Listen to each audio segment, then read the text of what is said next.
Let's go over some troubleshooting. There may be times where Chris or whoever is on the streaming computer, which is the computer the furthest at the end of the media booth, to the right, will come over and say that they're not getting anything from Probe Center. At the beginning of service, if we haven't started, we're not, 5 minutes away or anything like that. We've got considerable time before service starts. Best policy is to just simply shut the computer down and completely restart it. That's obviously the general rule of thumb default for fixing hopefully any computer issues. The other thing, now we don't normally always have to do this, but this is something that we can try as well. If you click on, to make sure that we're clicking within a Probe Center, just click on the gray box up here, just any gray area, and then go up to File. Click on the word Probe Center. So click on the word Probe Center, and then this will pop up, highlight over Preferences, scroll over and go all the way down to Devices. So go ahead and click on Devices, and this is just something, again, we don't always have to do this. Every once in a while we do, and you just click on Connect. That will connect the MIDI. I honestly cannot explain to you what the MIDI is.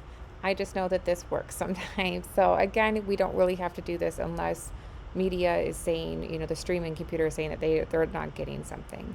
And then to get rid of this, you just click out of it, okay? So once that's done, you should be good. Again, restarting the computer, sometimes you want to make sure that they flipped the switches on the wall that they should have at the beginning. If it's right before service starts, sometimes there's not that much that we can do.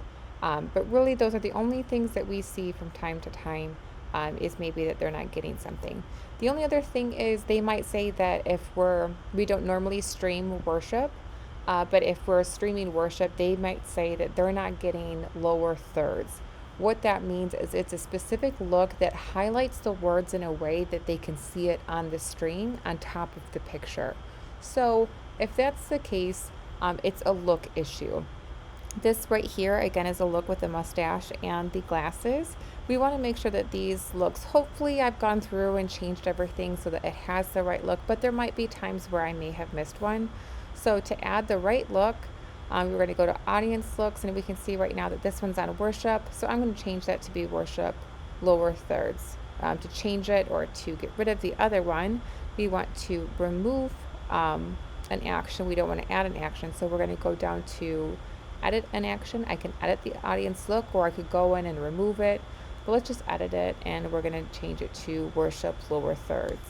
Now, the worship look, or the worship look here, is different than the sermon look.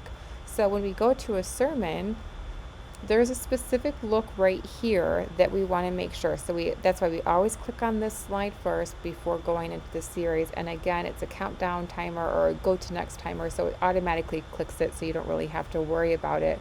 But just so that you can see what that look is props over video.